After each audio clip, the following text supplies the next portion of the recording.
The way I got into manifestation was completely accidental.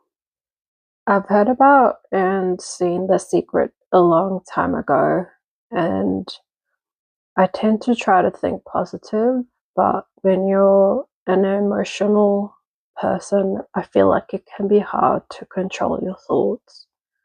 So it wasn't really something I cared about until about 5 years ago.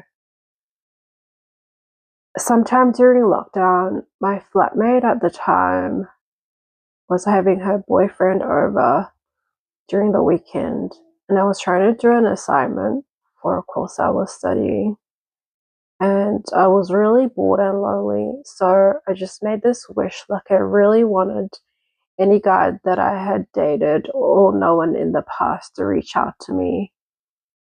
I know it was bad, but I guess I was desperate. I just wanted to talk to someone really badly. And I wanted them to reach out to me through WhatsApp. I was really specific that it had to be WhatsApp for some reason that I don't even remember.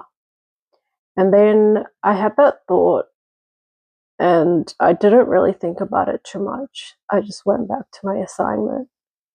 So later that same day, this was at night now, this guy I knew from childhood called me on WhatsApp.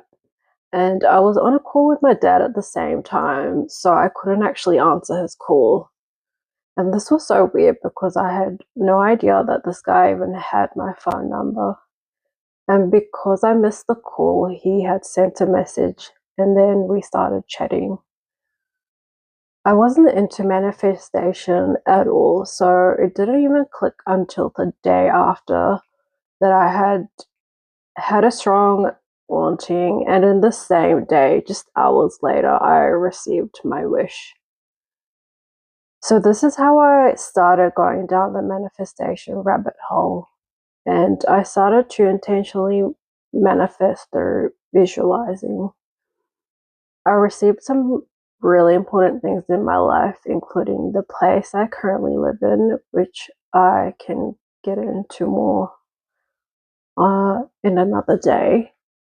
But I've also manifested a fix for a health condition that has helped me so much in my daily life. But for me, ultimately, I had to be detached from these things in some sense to receive the scene I visualized. I would visualize in bed before I fell asleep, but I came to a point in my life where I had little control of my thoughts before I fell asleep. And so I stopped being able to visualize. I tried affirming in the past, but I just found it so hard. I don't understand how people can do it for even 10 minutes. In my experience, the effect that affirming had was that it created more anxiety. I wasn't dealing with the issues in my life and I just stayed in la la land longer, which only made reality worse. I tried affirming recently, and for some reason, my brain wants to loop every other thought I have that's not even manifestation related. I don't know why it does that, but my mind will start looping the most random thoughts, which became really annoying, and I had to consciously stop myself. I feel like a good analogy for using techniques is that they are like climbing ladders. We're so programmed to do and do all the time, so we even make reality creation a job. If you want to create reality in a way that's more like going down a slide, you have to let go of all the mental doing. Just think of anything you're obsessed over. You keep thinking about it only because you don't have it, and you're obsessing because you're waiting for it. And the more you wait, the more waiting you create, and you never actually end up living your life.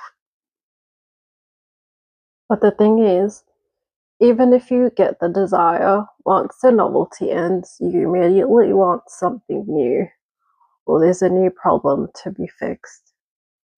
There's no happy ending because we're human, and of course, we have desires constantly. I'm not suggesting that you stop affirming and visualizing or whatever thing that you've been trying to do for months. But if you're burnt out and mentally over it, it's also okay to give yourself a break. I promise you will be okay. All you have to start with is just turn your phone off for at least an hour a day. I know it's hard, and I'm recording this to remind myself as much as to help you. If you already have time blocked in your day when you go for a walk, you can do it then, or while you're doing chores, or whenever you're normally listening to music or a podcast. Just put your phone in another room or turn it off. Try this for a week and see what happens. If it helps you in any way or brings you some peace, then you can buy an alarm clock and start leaving your phone in the living room at night, an hour before you go to bed. And then don't look at it for the first hour after you wake up. If you really need to check the weather forecast or something, only open that app and then put your phone back down. Doing this helped me so much to stop being distracted by all the outside noise. More importantly, it gave me control over my impulses and the need to numb everything out. When life gets stressful, you start looking for escape and doom scrolling, which makes you feel like you have no control, and then it sucks up any bit of energy you have left in your day. Detaching from your phone will help you remember the person you were before all this technology. You'll also get so much of your precious time and energy back.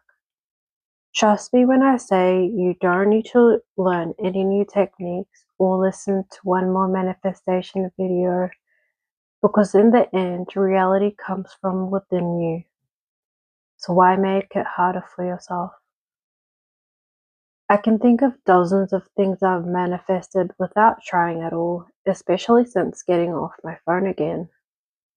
Like, I'll think of something and the person on TV will repeat the exact word only seconds after. Or things will just go my way without even lifting a finger. I had a birthday recently and I received every package I'd ordered on or before my birthday. Even things that were delayed for weeks or months just arrived exactly on time. It's like life also wants to help you remember that it's all yours in funny little ways.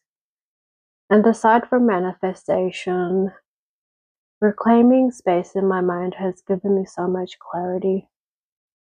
You don't have to get wrapped up in everyone's opinions and drama, even mine. If it doesn't feel true or good, that's okay. If you take anything away, please just give your mind an hour break every day where you're not thinking, listening, or learning. Just be in your awareness. Be a part of nature if you can. If you're going through a hard time, you'll likely already know deep down that your mind, body, and spirit are craving it. An hour is more than enough time to start letting go, to heal, and to remember that everything you need is and always has been within you. Life is your canvas, and you get to paint whatever you want.